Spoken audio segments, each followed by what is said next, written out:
Good morning everyone. अच्छा बच्चे, पिछले लेक्चर में हमने special circumstances enabling availment of credit के 4 केस देखे थे बेटे। अच्छा, अब हम बेटा कर रहे हैं बी पार्ट। वो है आपका स्पेशल सर्कमस्टांसेस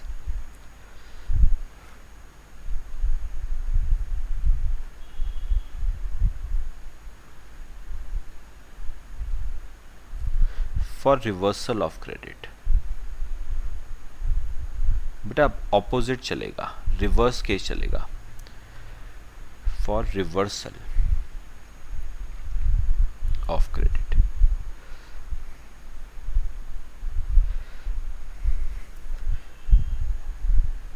बेटा अगर ऊपर वाले 4 केस समझ आ गए हैं तो इसमें अब दिक्कत नहीं आएगी आपको। Special circumstances for reversal of credit.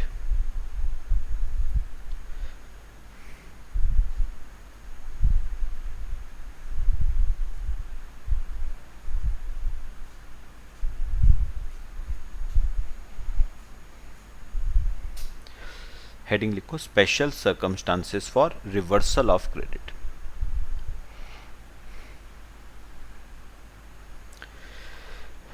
बेटा इसमें भी ना हम 4 केसेस पढ़ेंगे।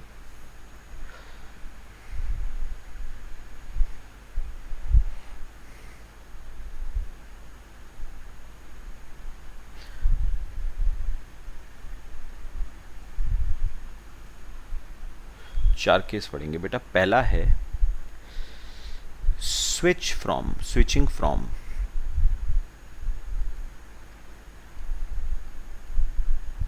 From regular scheme to composition scheme.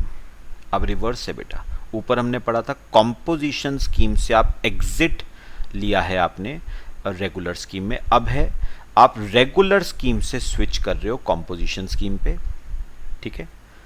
दूसरा, taxable supply becoming exempt supply.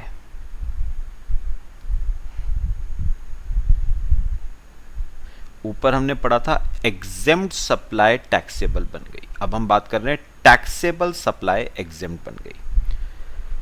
तीसरा, कैंसलेशन ऑफ रजिस्ट्रेशन। तीसरा है आपका कैंसलेशन ऑफ रजिस्ट्रेशन। ऊपर हमने पढ़ा था रजिस्ट्रेशन लिया है कंपल्सरी या वॉलंटरी, और अब है रजिस्ट्रेशन जो लिया था वो कैंसल किया जा रहा है।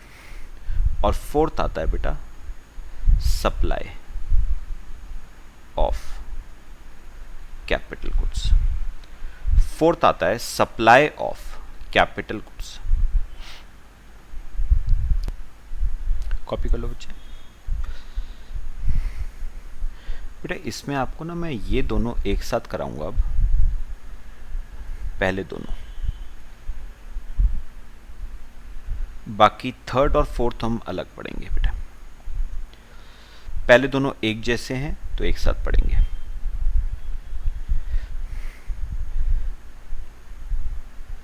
इसके लिए बेटा एक एग्जांपल लिखो।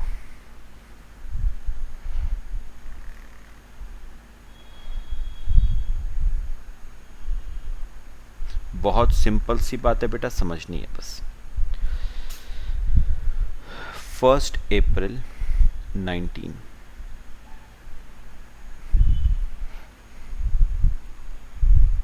इकतीस मार्च 20।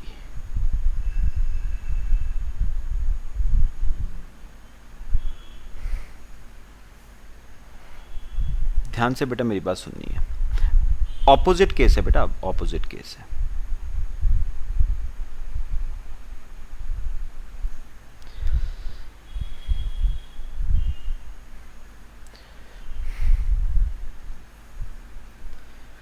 ठीक है, चलो बेटा पता है क्या था, सुनो सुनो बेटा। मैं 1 अप्रैल 19 से पहले यहां पर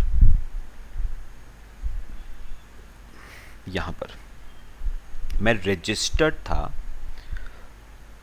रेगुलर स्कीम में, जो नॉर्मल स्कीम होती है बेटा, मैं उसमें रजिस्टर्ड था, रेगुलर स्कीम में मैं रजिस्टर्ड था। ठीक है, फिर मैंने क्या करा, इस डेट को 1 अप्रैल 19 से मैं स्विच हो गया हूं कॉम्पोजिशन स्कीम में, क्योंकि पिछले साल का मेरा एग्रीगेट टर्नओवर 75 लाख या 1.5 करोड़ से कम है। तो मैंने ऑप्ट किया है for composition scheme with effect from 1 अप्रैल 19। बात समझ आई बेटा, ध्यान से, सिंपल बात है। अब मुझे ना एक बात बताना बेटा, मैं इस पीरियड में रेगुलर स्कीम में था, ठीक है, तो इस पीरियड में मैंने कुछ इनपुट्स खरीदे होंगे, है ना, कुछ इनपुट सर्विसेज खरीदी होंगी। ठीक है, जो इनपुट सर्विसेज उसी पीरियड में कंज्यूम भी हो गई, फिनिश्ड गुड्स में कन्वर्ट भी हो गई। और यहां मैं चलो थोड़ा सा ऐसे बोलता हूं, थोड़ा सा सुनो, मैं 1 अप्रैल 19 से पहले, 1 अप्रैल 19 से पहले मैं रजिस्टर्ड था रेगुलर स्कीम में। 1 अप्रैल 19 को मैं शिफ्ट हो गया बेटा कॉम्पोजिशन स्कीम में। अब मुझे बताओ, जब मैं रेगुलर स्कीम में था 1 अप्रैल 19 से पहले, मैंने कुछ इनपुट्स खरीदे होंगे और इनपुट सर्विसेज खरीदी होंगी।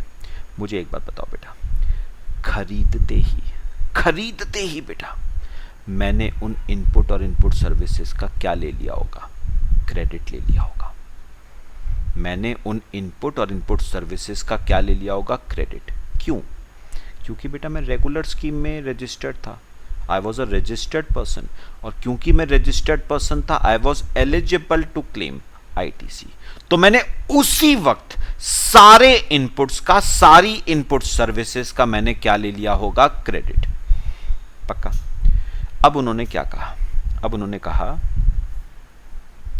इस डेट को 1 अप्रैल 19 को हो सकता है आपके पास कुछ इनपुट्स स्टॉक में पड़े हुए हों जो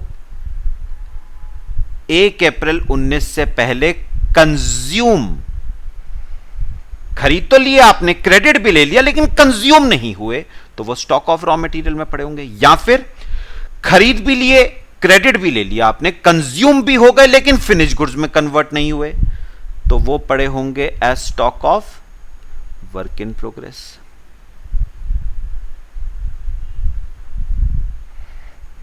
ठीक है, या फिर आपने परचेज भी कर लिए, क्रेडिट भी ले लिया, पूरा कंज्यूम भी हो गए, फिनिश गुड्स में कन्वर्ट भी हो गए, लेकिन बिके नहीं, तो वो पड़े होंगे as stock of finished goods.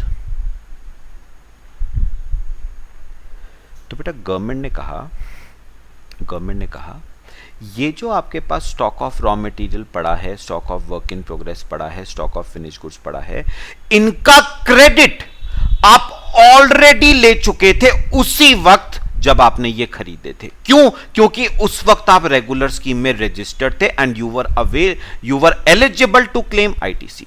तो आप इन रॉ मटेरियल का, इस वर्क इन प्रोग्रेस का, इस फिनिश गुड्स का, इसमें जो भी इनपुट सर्विसेज लगे हैं, उन सब का क्रेडिट आप तब ले चुके हो जब आप रेगुलर स्कीम में क्या थे, रजिस्टर्ड। पक्का? मैंने कहा ले चुका हूं, लेकिन गवर्नमेंट ने कहा अब आप 1920 में आप कौन सी स्कीम में रजिस्टर्ड हो? आप कॉम्पोजिशन स्कीम में रजिस्टर्ड हो।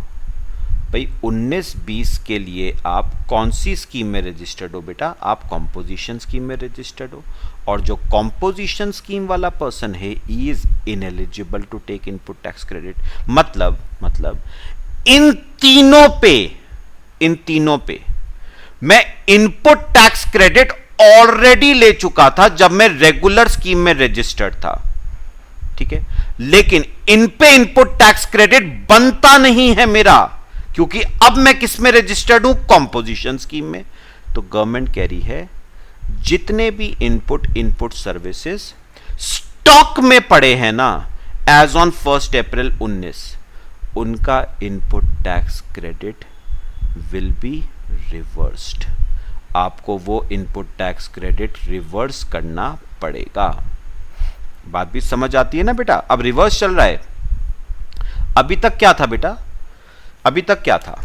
अभी तक था क्रेडिट नहीं ले रखा है, अब ले लो। अब क्या है? क्रेडिट ले रखा है, रिवर्स कर दो। तो गवर्नमेंट ने कहा इनपुट्स का, इनपुट सर्विसेज का, इनपुट सर्विसेज जो रॉ मटेरियल के स्टॉक में है, वर्क इन प्रोग्रेस के स्टॉक में है, फिनिश गुड्स के स्टॉक में है एज ऑन 1 अप्रैल 19, उनका क्रेडिट तो आप उसी वक्त ले चुके थे जब ये इनपुट और इनपुट सर्विसेज खरीदे थे। क्यों? क्योंकि उस वक्त आप रेगुलर स्कीम में रजिस्टर्ड थे, तो आपने क्रेडिट उसी वक्त ले लिया था। लेकिन इन पे क्रेडिट लेने वाला बनता नहीं था, क्योंकि अब आप किस में रजिस्टर्ड हो? कॉम्पोजिशन स्कीम में, and you are not eligible to claim ITC. तो जो इनपुट टैक्स क्रेडिट आपने लिया है, आपको वो इनपुट टैक्स क्रेडिट रिवर्स करना पड़ेगा। बेटा रिवर्स करने का मतलब मैंने आपको बताया था। क्या होगा इस इनपुट टैक्स क्रेडिट का? ये ऐड हो जाता है बेटा, added to output tax liability. ये आपकी आउटपुट टैक्स लायबिलिटी में क्या हो जाएगा बेटा? ऐड हो जाएगा।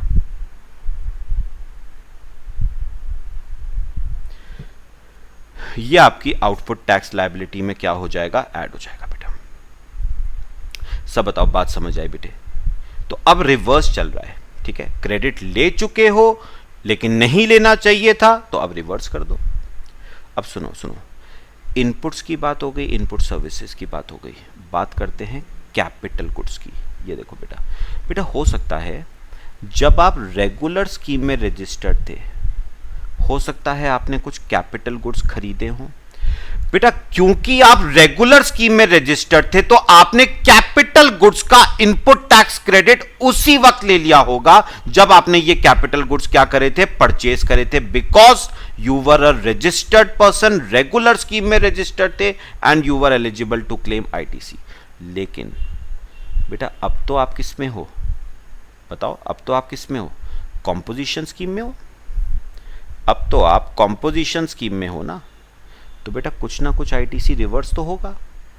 ITC to be reversed, ITC to be reversed.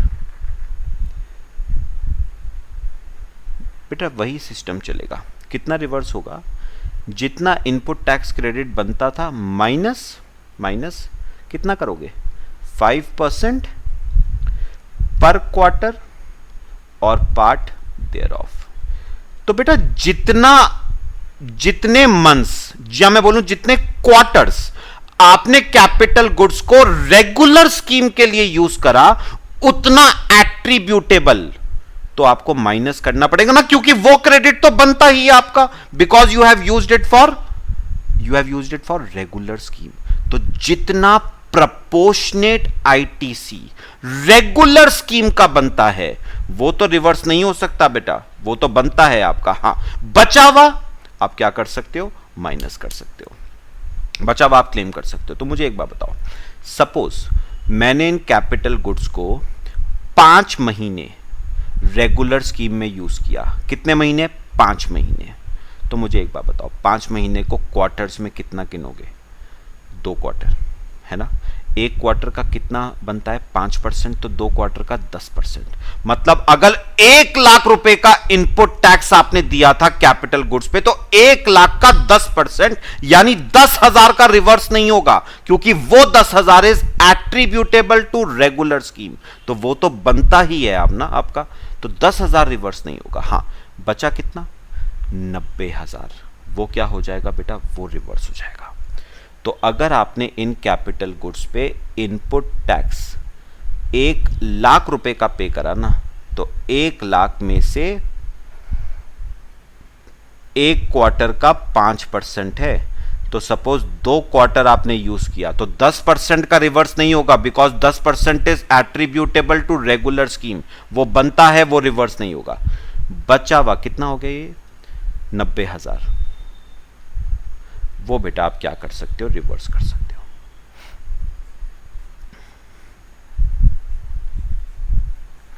बचा हुआ 90,000 बेटा क्या हो जाएगा? रिवर्स हो जाएगा। समझ आया बेटा सबको? कुछ नहीं बेटा, बिल्कुल रिवर्स चल रहा है केस। और बेटा यही सेम केस है, मैं ऑब्लिक करके लिख रहा हूं, यही सेम केस है अगर आपकी taxable supply becomes exempt supply. यही सेम केस है, बिल्कुल वर्ड टू वर्ड बेटा। अब सुनो, मैं regular scheme oblique taxable supply कर रहा हूं। Regular scheme oblique taxable supply. अब सुनो बेटा मेरी बात, अब ओरली करेंगे। 1 अप्रैल 19 से पहले मैं जो सप्लाई करता था वो टैक्सेबल सप्लाई थी, ठीक है। तो मैंने टैक्सेबल सप्लाई के लिए कुछ इनपुट्स खरीदे थे, इनपुट सर्विसेज खरीदी थी, और मैं उन्हें यूज कर रहा था टैक्सेबल सप्लाई के लिए। तो बेटा रूल आपको क्या कहता है, अगर आप इनपुट और इनपुट सर्विसेज को टैक्सेबल सप्लाई के लिए यूज कर रहे हो एक्सक्लूसिवली, तो क्या होता है बेटा बताओ? फुल क्रेडिट मिलता है। तो मैंने बेटा जैसे ही परचेज करे ना इनपुट और इनपुट सर्विसेज, फुल क्रेडिट ले लिया होगा मैंने, फुल क्रेडिट।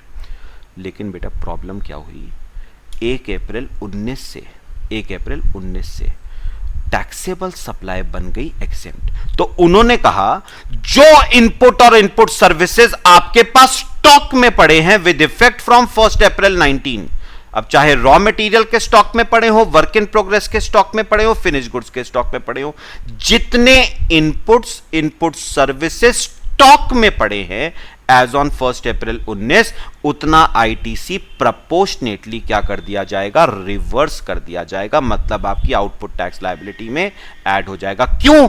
क्योंकि अब आपकी जो सप्लाई है वो टैक्सेबल सप्लाई नहीं है, वो अब क्या है, एग्जेम्प्ट सप्लाई है। वो आपकी एग्जेम्प्ट सप्लाई हो गई है। तो जितने इनपुट और इनपुट सर्विसेज स्टॉक में है प्रोपोर्शनेटली उतना क्रेडिट रिवर्स करो। और सेम बेटा कैपिटल गुड्स का। मेरे ख्याल से बच्चे पूरा केस क्लियर हो रहा है। बेटा स्टॉक पे ध्यान देना है, बस स्टॉक पे जितने इनपुट और इनपुट सर्विसेज स्टॉक में पड़े हैं 1 अप्रैल 19 को, उतना प्रोपोर्शनेट क्रेडिट रिवर्स होगा। पक्का बेटा क्लियर हुआ? ये आपके बच्चे पहले 2 केस हमारे हो गए, ठीक है। तीसरा करें, कॉपी कर लो बच्चे।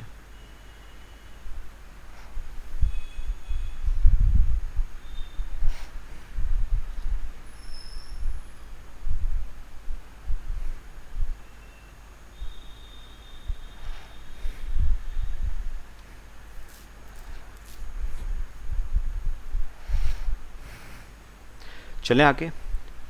चलो बेटा अब आता है third, cancellation of registration. Heading लिखो, कैंसलेशन ऑफ रजिस्ट्रेशन।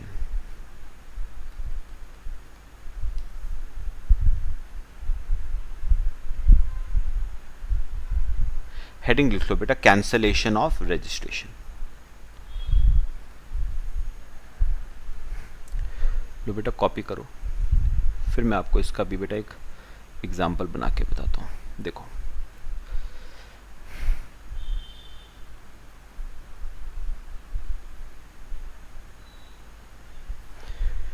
करें बेटे, चलो मेरे साथ साथ एक टाइमलाइन बेटा फिर से बनाओ।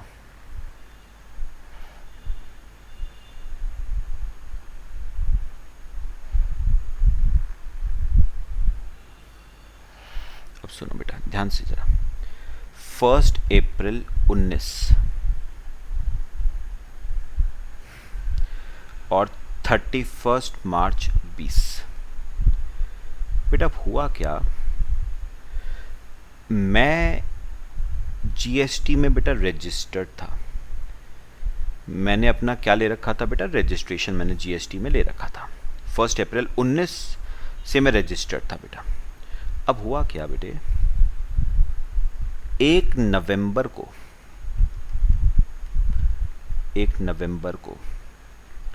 बेटा मेरे जीएसटी को कर दिया गया, रजिस्ट्रेशन को कर दिया गया कैंसिल। अब हो सकता है कैंसिल दो तरह के होते हैं बेटा। एक तो अगर मैं एप्लीकेशन फाइल करता हूँ कैंसिलेशन के लिए, या फिर प्रॉपर ऑफिसर अपनी मर्जी से करता है सुओ मोटो। तो बेसिकली कहने का मतलब ये है मेरा रजिस्ट्रेशन कैंसिल हो गया, अब मैंने एप्लीकेशन फाइल करी हो या उसने खुद किया हो, दैट इज इररेलेवेंट। मेन बात है रजिस्ट्रेशन कैंसिल हो गया, क्यों हुआ है दैट इज नॉट इंपॉर्टेंट। तो 1 नवंबर ऑनवर्ड्स मेरे रजिस्ट्रेशन को बेटा कैंसिल कर दिया गया।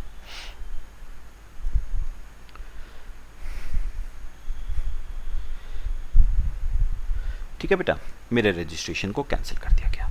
तो एक बात क्लियर हो गई बेटा, इस पीरियड में मैं रजिस्टर्ड था, इस पीरियड में मैं रजिस्टर्ड था, और इस पीरियड में अब मैं बताओ क्या हो चुका हूं बेटा, अनरजिस्टर्ड। कैंसिल हो गया मेरा रजिस्ट्रेशन, मैं अनरजिस्टर्ड हो गया फिर से। ठीक है, अब क्या हुआ बेटा, सुनो, इस पीरियड में बेटा, इस पीरियड में हो सकता है आपने कोई इनपुट्स खरीदे हों, ध्यान से सुनना बेटा, या हो सकता है आपने कुछ इनपुट सर्विसेज खरीदी हों, या हो सकता है आपने कुछ कैपिटल गुड्स खरीदे हों। इस पीरियड में आपने इनपुट सर्विसेज, कैपिटल गुड्स, इस पीरियड में क्या करे हैं, परचेज। और बेटा क्योंकि आप इस पीरियड में एक रजिस्टर्ड पर्सन थे, क्योंकि आप इस पीरियड में एक रजिस्टर्ड पर्सन थे, तो आपने परचेज करते ही आपने इनपुट टैक्स का क्रेडिट ले लिया होगा, क्योंकि आप रजिस्टर्ड थे, you were entitled to claim ITC, तो आपने परचेज करते ही इनपुट टैक्स का क्रेडिट ले लिया। ठीक है, लेकिन हुआ क्या बेटा, 1 नवंबर को आपके रजिस्ट्रेशन को क्या कर दिया गया, कैंसिल। अब गवर्नमेंट ने क्या कहा, गवर्नमेंट ने कहा 31 अक्टूबर को, जस्ट एक दिन पहले,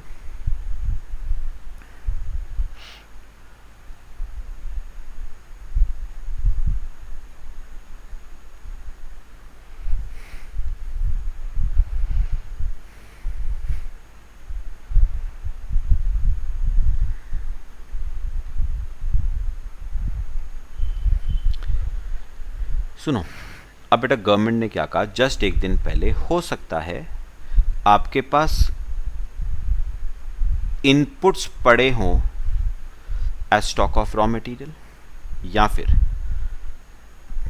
आपके पास इनपुट्स पड़े हों as stock of work in progress, या आपके पास इनपुट्स पड़े हों as stock of finished goods.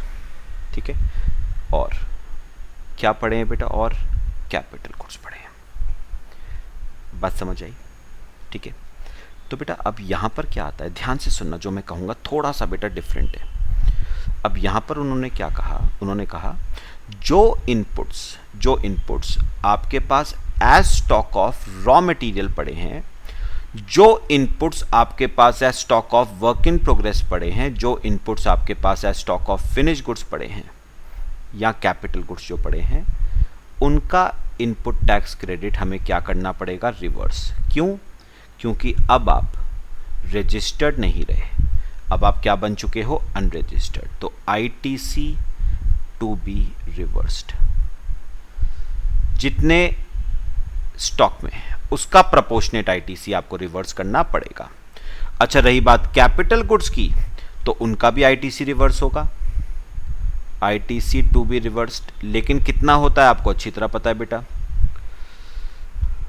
ITC available minus कितना करते हो, 5% पर क्वार्टर, और पार्ट देयर ऑफ वो माइनस हो जाएगा, तो आईटीसी रिवर्स होगा।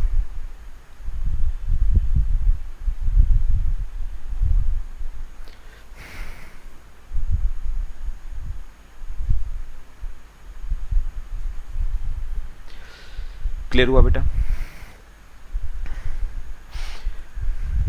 आईटीसी रिवर्स होगा। लेकिन अब सुनना जरा जो पॉइंट है यहां पर,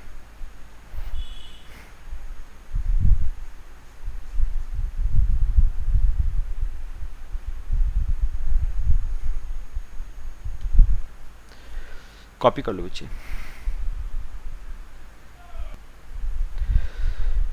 कर लो बच्चे कॉपी।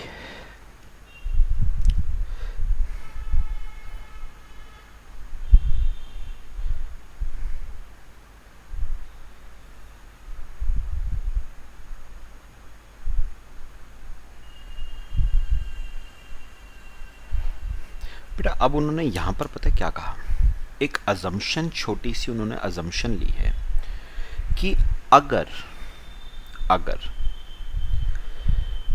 अगर रजिस्ट्रेशन कैंसल ना हुआ होता, अगर रजिस्ट्रेशन कैंसल ना हुआ होता तो आप 1 नवंबर के बाद भी रजिस्टर्ड पर्सन ही होते। अगर रजिस्ट्रेशन कैंसल ना हुआ होता तो आप 1 नवंबर के बाद भी एक रजिस्टर्ड पर्सन ही होते, और क्योंकि आप रजिस्टर्ड पर्सन होते तो आप इन्हीं गुड्स पे क्या चार्ज करते, आउटपुट टैक्स आप चार्ज करते।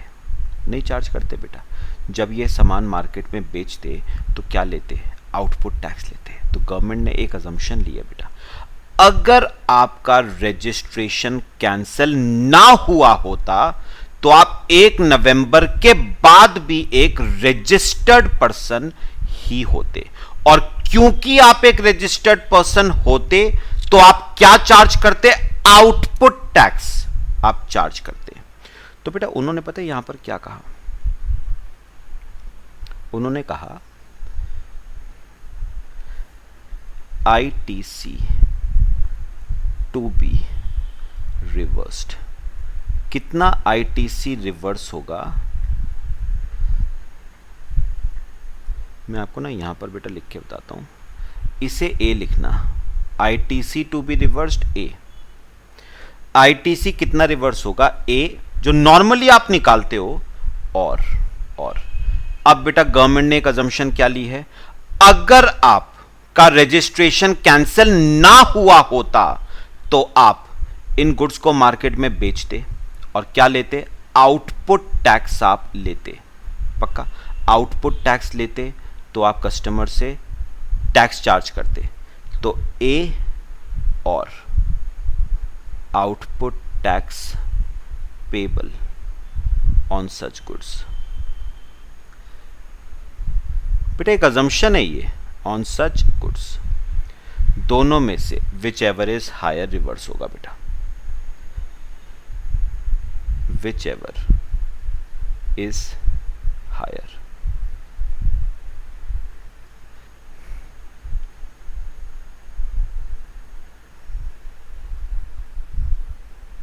Which ever is higher.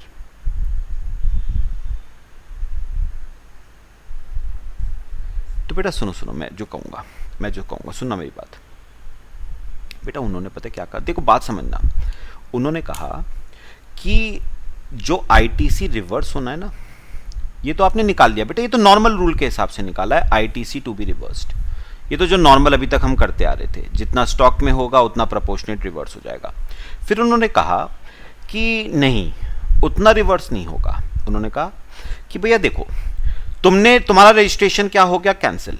हम मान के चलते हैं तुम्हारा रजिस्ट्रेशन कैंसिल नहीं हुआ, तुम अभी भी रजिस्टर्ड पर्सन हो, और क्योंकि तुम रजिस्टर्ड पर्सन मान के चल रहे हो तो तुम अगर ये सामान बेचते मार्केट में तो आउटपुट टैक्स नहीं लेते कस्टमर से, क्या आउटपुट टैक्स लेते।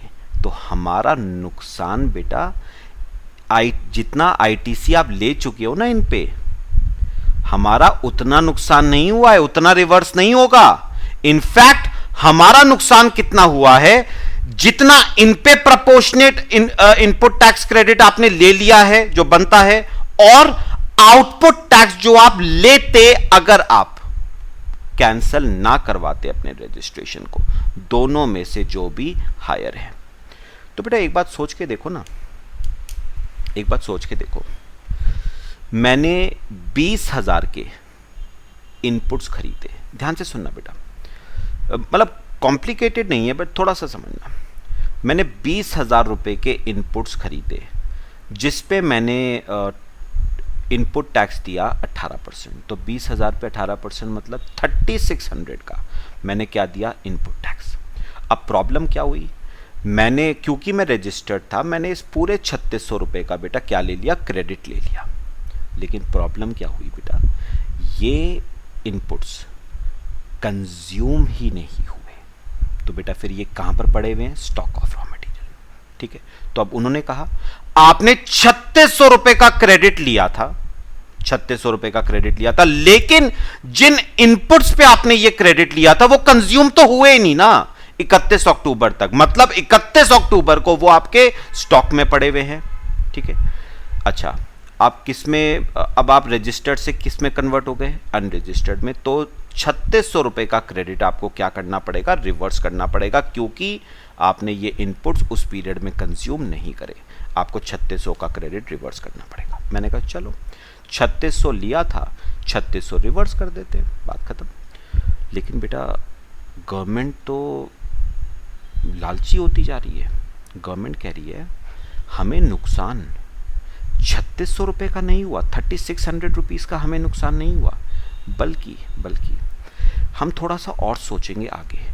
अगर ये 20,000 के इनपुट्स आपने कंज्यूम कर लिए होते तो फिनिश गुड्स में कन्वर्ट हो गए होते, फिनिश गुड्स में कन्वर्ट हुए होते तो मार्केट में बिके होते, मार्केट में बिकते तो आप आउटपुट टैक्स लेते। ठीक है, मतलब गवर्नमेंट ये मान के चल रही है कि आप अनरजिस्टर्ड हो ही नहीं, गवर्नमेंट मान के चल रही है आप रजिस्टर्ड हो। तो गवर्नमेंट कह रही है अगर ये 20,000 के इनपुट आपने कंज्यूम कर लिए होते तो फिनिश गुड्स में कन्वर्ट हो गए होते, फिनिश गुड्स में कन्वर्ट हो गए होते तो आपने फिनिश गुड्स को मार्केट में बेचा होता और कस्टमर से क्या लेते, आउटपुट टैक्स। अब सुनो एग्जांपल, ये फिनिश गुड्स मार्केट में सपोज सब बना बनू के बेटा मार्केट में बिके 40,000 के या 50,000 के, चलो 50,000 के बिके, तो 50,000 पे 18%, एग्जाम्पल 9,000 रुपए का, 9,000 रुपए का आउटपुट टैक्स आप लेते कस्टमर से, तो बेटा गवर्नमेंट की जेब में कितना जाता, 9,000 रुपए जाता। गवर्नमेंट की जेब में कितना जाता, 9,000 रुपए जाता बेटा गवर्नमेंट की जेब में। लेकिन आपने रिवर्स कितना किया, सिर्फ 3600 रुपए। गवर्नमेंट कह रही है 3600 रिवर्स नहीं होगा, 3600 रिवर्स नहीं होगा, बल्कि 9,000 रिवर्स होगा। क्यों, क्योंकि अगर आपने रजिस्ट्रेशन को कैंसिल ना करवाया होता तो हमारी जेब में 9,000 रुपए आने वाला था आउटपुट टैक्स का, लेकिन आ कितना रहा है अब, 3600 रुपए। हम आपसे आपका रिवर्सल 3600 का नहीं, हम आपका रिवर्सल 9,000 का करेंगे, क्योंकि हमारा नुकसान 9,000 रुपए का हुआ है, ना कि 3600 रुपए का। तो गवर्नमेंट एक अजम्पशन पे चल रही है बेटा, अगर ये गुड्स मार्केट में बिके होते तो आपको जो पैसा आता वो कितना आता, 50,000 प्लस 18% का इनपुट टैक्स, आउटपुट टैक्स, यानी 9,000 रुपए का टैक्स आता आपके पास। तो हमें नुकसान 3600 का नहीं हुआ, बल्कि हमें नुकसान 9,000 रुपए का हुआ है। हम आईटीसी कितना रिवर्स करेंगे, 9,000 रुपए रिवर्स करेंगे। तो दोनों में से बेटे whichever is higher reverse होगा। और यही बात ना बेटा अगला मैं रूल कराऊंगा उसमें भी यही बात है। पहले कॉपी करो इसे,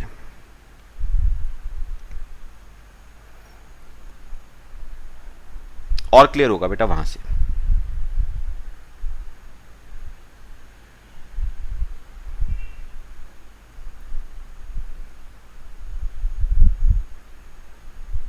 ठीक है, और बेटा इसमें फोर्थ हमारा जो पॉइंट है वो है सप्लाई ऑफ कैपिटल गुड्स का।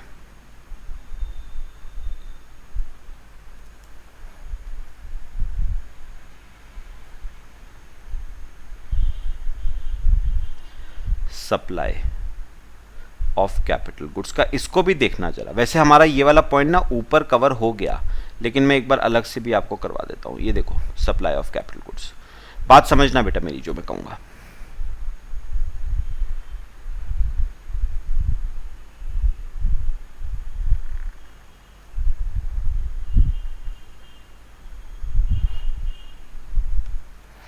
ये बेटा सपोज एक मैन्युफैक्चरर है, इसने क्या करा बेटा, इसने खरीदे कुछ कैपिटल गुड्स,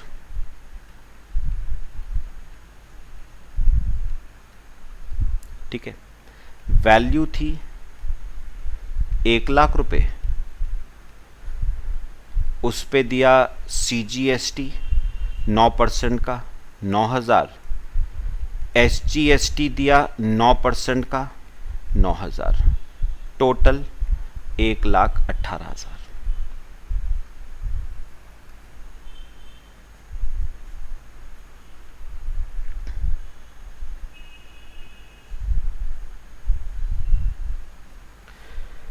क्लियर?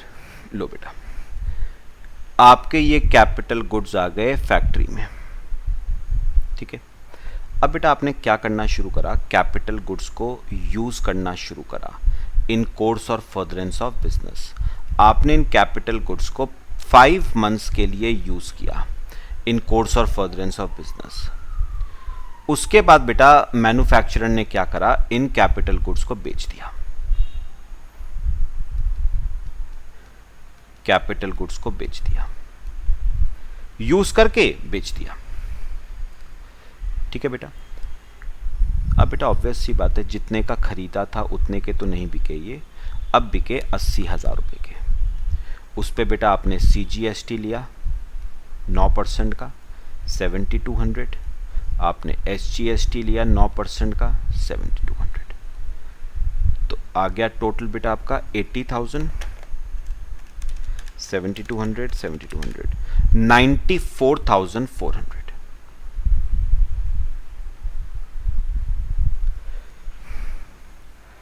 बताओ बेटा, बात समझ आई?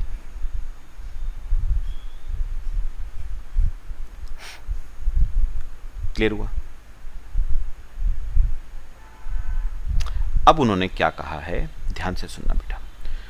अब उन्होंने कहा कि आपने कैपिटल गुड्स खरीदे थे, लेकिन उनको यूज आपने सिर्फ कितने मंथ्स के लिए किया बेटा, 5 मंथ्स के लिए।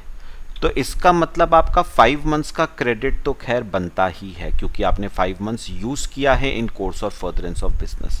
तो बेटा कितना बनता है, 5 मंथ्स। 5 मंथ्स को क्वार्टर्स में करोगे तो 2 क्वार्टर, हर क्वार्टर का 5%, तो 2 क्वार्टर का 10% आपका बनता है। तो मुझे एक बात बताओ, टोटल में बताना, मेरा टोटल इनपुट टैक्स क्रेडिट कितना बनता था, 18,000, उसमें से 5% पर क्वार्टर माइनस कर देंगे, तो 18,000 माइनस कितने क्वार्टर हो गए, 2 क्वार्टर, 2 क्वार्टर का 10%, तो 18,000 का 10% 1,800 रुपए माइनस हो गया। तो आपने 16,200 रुपए का एक्सेस क्रेडिट लिया है। क्यों एक्सेस, क्यों बेटा, क्योंकि आपने यूज करना था उसे, लेकिन आपने यूज किया सिर्फ 5 महीने के लिए यूज किया, तो 5 महीने का क्रेडिट बनता है आपका, 1,800 रुपए का क्रेडिट आपका बनता है, कोई दिक्कत नहीं है। लेकिन आपने क्रेडिट ले कितना लिया, 18,000 रुपए का क्रेडिट आपने ले लिया, तो हम 16,200 रुपए के क्रेडिट को क्या करेंगे, रिवर्स करेंगे। भाई आपने क्रेडिट लिया कितना, आपने 18,000 रुपए का क्रेडिट ले लिया, खरीदते ही बेटा आपने खरीदते ही 18,000 रुपए का क्रेडिट ले लिया, लेकिन यूज करा सिर्फ 5 महीने, तो क्रेडिट बनता था 1,800 रुपए का। कितना एक्सेस लिया, 16,200 आपका रिवर्स होगा। लेकिन अब यहां पर भी वही बात कही गई जो हमने ऊपर करी थी, इसमें बेटा रिवर्स पता है कितना होगा, ITC to be reversed. 16,200 reverse नहीं होगा, मतलब कंडीशन है, हो सकता है 16,200 ही आ जाए, लेकिन कंडीशन है। ITC टू बी रिवर्स कितना होगा, 16,200। 16,200 कैसे आया बेटा ये 16,200, ITC माइनस 5% पर क्वार्टर और पार्ट देयर ऑफ 16,200 और output tax payable, output tax payable, वही बात है बेटा जो ऊपर थी, आउटपुट टैक्स पेबल। कितना आया बेटा आउटपुट टैक्स, 14,400, दोनों में से विच एवर इज हायर, दोनों में से विच एवर इज हायर। और बेटा हायर कौन सा आ गया? 16,200। तो ITC टू बी रिवर्स्ड 16,200। ये ITC आपका क्या हो जाएगा बेटा? रिवर्स हो जाएगा।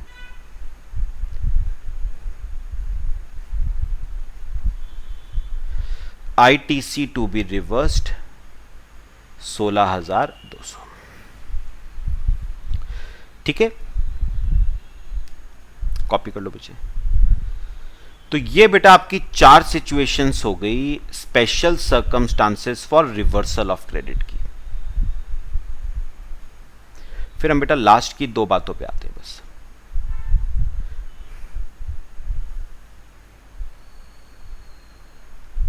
करें बेटा? चलो आ जाओ।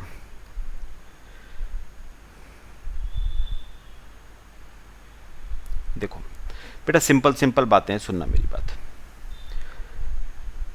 Transfer of unutilised credit on account of change in constitution of a registered person. अब चाहे वो सेल की वजह से हो, मर्जर की वजह से हो, अमेलगमेशन की वजह से हो, डीमर्जर की वजह से हो, सक्सेशन की वजह से हो, मेरी बात समझना बेटा। एक काम करो, मेरे साथ एक एग्जांपल लिखो बेटा, फिर आपको समझाता हूं। समझना बेटा बात। Transfer of unutilised credit.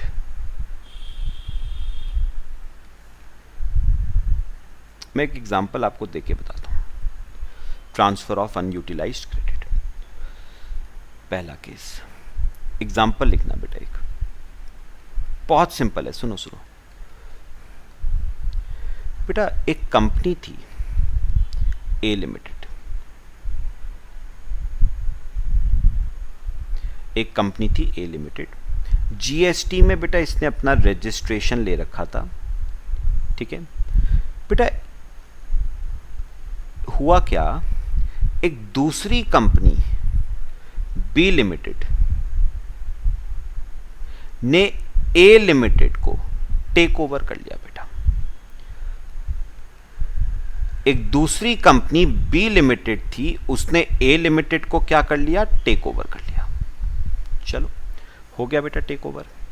अब क्या हुआ बेटा, जिस दिन टेक ओवर हुआ ना, जिस दिन टेक ओवर हुआ यानी डेट ऑफ टेक ओवर वाले दिन,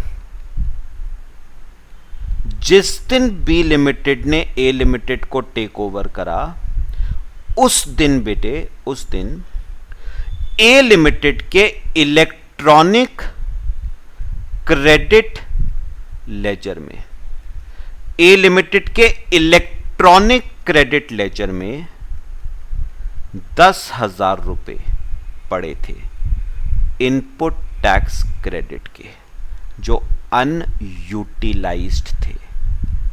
ये क्रेडिट्स अभी तक ए लिमिटेड ने यूटिलाइज नहीं करे थे। इससे पहले कि ए लिमिटेड यूटिलाइज करती, बी लिमिटेड ने ए लिमिटेड को क्या कर लिया? Take over. बात समझ आई? क्लियर? अब बेटा जो बी लिमिटेड है वो क्या चाहती है? बी लिमिटेड चाहती है कि क्यों ना वो ए लिमिटेड के साथ साथ उसके अनयूटिलाइज्ड क्रेडिट को भी क्या कर ले? टेक ओवर कर ले। बात समझ आई बेटा? बी लिमिटेड अब यह चाहती है कि वो ए लिमिटेड के साथ साथ उसके अनयूटिलाइज्ड इनपुट टैक्स क्रेडिट को भी क्या कर ले? टेक ओवर कर ले। क्या बेटा हमारे जीएसटी में ऐसा कोई प्रोविजन है कि ए लिमिटेड बी लिमिटेड को अनयूटिलाइज्ड क्रेडिट्स ट्रांसफर कर पाए? क्या हमारे जीएसटी में ऐसा कोई प्रोविजन है क्या कि ए लिमिटेड अगर चाहे तो अपने अनयूटिलाइज्ड क्रेडिट्स बी लिमिटेड को ट्रांसफर कर पाए। क्या ऐसा कोई प्रोविजन है? बिल्कुल है बेटा। उसके लिए बेटे ट्रांसफर के लिए कुछ शर्तें हैं, जैसी पहली बेटा ट्रांसफरर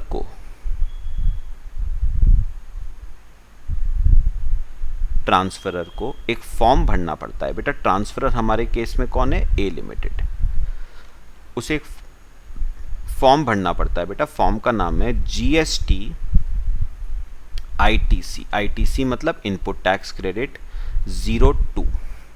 तो ट्रांसफरर को यानी ए लिमिटेड को एक फॉर्म भरना पड़ेगा जीएसटी आईटीसी 02।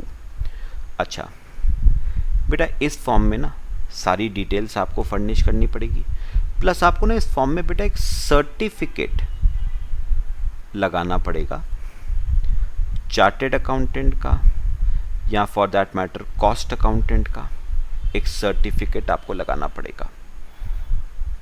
ठीक है। और बेटा तीसरी शर्त बी लिमिटेड का एक्सेप्टेंस चाहिए होगा। Acceptance to form GST ITC 02। तो 3 कंडीशंस हैं बेटा। पहली बात, ट्रांसफरर को भरना पड़ेगा फॉर्म जीएसटी आईटीसी 02, एक सर्टिफिकेट साथ में लगाना पड़ेगा, और बी लिमिटेड यानी ट्रांसफरी को अपना एक्सेप्टेंस देना पड़ेगा बाय ट्रांसफरी। तो बेटा अगर ये 3 शर्तें पूरी होती है ना, तो बेटा ए लिमिटेड का अनयूटिलाइज्ड इनपुट टैक्स क्रेडिट ए लिमिटेड के इलेक्ट्रॉनिक क्रेडिट लेजर से उठ के किस में चला जाएगा? बी लिमिटेड के इलेक्ट्रॉनिक क्रेडिट लेजर। सब बताओ बेटा, बात समझ आई? एक आपको रीडिंग करवाता हूं, कॉपी करो बेटा पहले।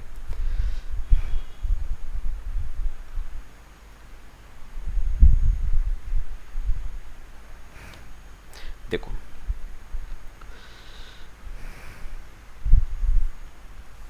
बेटा, पढ़ना एक बार। Details of change in constitution will have to be furnished on common portal in form GST ITC 02 along with request to transfer unutilized input tax credit। तो बेटा आपको किसको भरना पड़ेगा? फॉर्म GST ITC 02 ट्रांसफरर को। ठीक है, वो एक रिक्वेस्ट डालेगा कि मैं अपना इनपुट टैक्स क्रेडिट अपने खाते से ट्रांसफर करवाना चाहता हूं ट्रांसफरी के खाते में, मतलब बी लिमिटेड के खाते में। फिर there should be a specific provision for transfer of liabilities. Chartered accountant, cost accountant certificate will have to be submitted certifying that change in constitution has been done with specific provision for transfer of liability। बेटा पता है, जो chartered accountant है ना, या जो cost accountant है, वो एक सर्टिफिकेट देगा। क्या? कि ए लिमिटेड के सारे असेट्स को, ए लिमिटेड की सारी लाइबिलिटीज को किसने टेक ओवर कर लिया है? बी लिमिटेड ने क्या कर लिया है? टेक ओवर कर लिया है। will have to be submitted certifying that change in constitution has been done with specific provision for transfer of liability। मतलब सारे assets और liabilities ए लिमिटेड के किसके पास ट्रांसफर हो रहे हैं? बी लिमिटेड के पास। ये कौन सर्टिफाई करेगा बेटा? कॉस्ट अकाउंटेंट या chartered accountant. The transferee shall on common portal accept, acceptance देगा बेटा वो अपनी, accept the details so furnished by the transferor and upon such acceptance the unutilized credit specified in form GST ITC 02 shall be credited to his electronic credit ledger। तो 3 steps है। पहला, transferor form GST ITC 02 भरेगा, उसमें request डालेगा कि मैं अपना unutilise credit अपने खाते से बी लिमिटेड के खाते में ट्रांसफर करना चाहता हूं। दूसरी शर्त एक चार्टेड अकाउंटेंट कॉस्ट अकाउंटेंट का सर्टिफिकेट लगेगा कि आपका कॉन्स्टिट्यूशन चेंज हो रहा है, कॉन्स्टिट्यूशन चेंज हो रहा है मतलब आपने अपना बिजनेस बेच दिया है, सारे असेट्स बेच दिए हैं, सारे लाइबिलिटीज बेच दिए हैं, एक सर्टिफिकेट देगा चार्टर्ड अकाउंटेंट या कॉस्ट अकाउंटेंट। और तीसरा, फॉर्म GST ITC 02 में जो क्रेडिट्स, अनयूटिलाइज क्रेडिट्स ट्रांसफर हो रहे हैं उसका एक्सेप्टेंस भी चाहिए बी लिमिटेड से। तो ए लिमिटेड रिक्वेस्ट डालेगा, बी लिमिटेड एक्सेप्ट करेगा।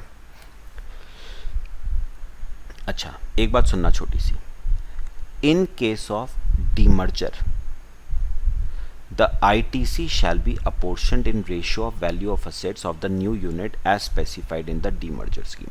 अब ये मेरे को एक बात बताना बेटा, ये देखो, इमेजिन करो बेटा एक कंपनी थी ए लिमिटेड, ठीक है, वो बेटा डीमर्ज हो गई। डीमर्ज मतलब स्प्लिट हो गई दो कंपनीज में, बी लिमिटेड और सी लिमिटेड में, ठीक है। तो ए लिमिटेड के अनयूटिलाइज्ड क्रेडिट्स बचे थे 10,000 रुपए के। सपोज बेटा इन 10,000 का भी तो अपोर्शनमेंट होगा, किस किस में, बी लिमिटेड में और सी लिमिटेड में। तो 10,000 के अनयूटिलाइज्ड क्रेडिट बी और सी में बटेंगे, किस रेशियो में, इनके असेट्स के रेशियो में। जो भी बी लिमिटेड और सी लिमिटेड के असेट्स का रेशियो होगा उस रेशियो में अनयूटिलाइज क्रेडिट्स बटेंगे बेटे। तो ए लिमिटेड के बेटा असेट थे 1 लाख के, 60,000 के असेट दिए बी लिमिटेड को, 40,000 के असेट दिए सी लिमिटेड को। तो क्या रेशियो बन गया, 6:4, 3:2। तो 10,000 के क्रेडिट का अपोर्शनमेंट भी 3:2 में होगा, 6,000, 4,000। पक्का। और लास्ट टॉपिक आता है बेटा, बिल्कुल ऐसा ही है, थोड़ा सा चेंज है। देखो, transfer of credit on obtaining separate registration for multiple places of business with in a state और यूनियन टेरिटरी। ध्यान से समझना, सिंपल बात।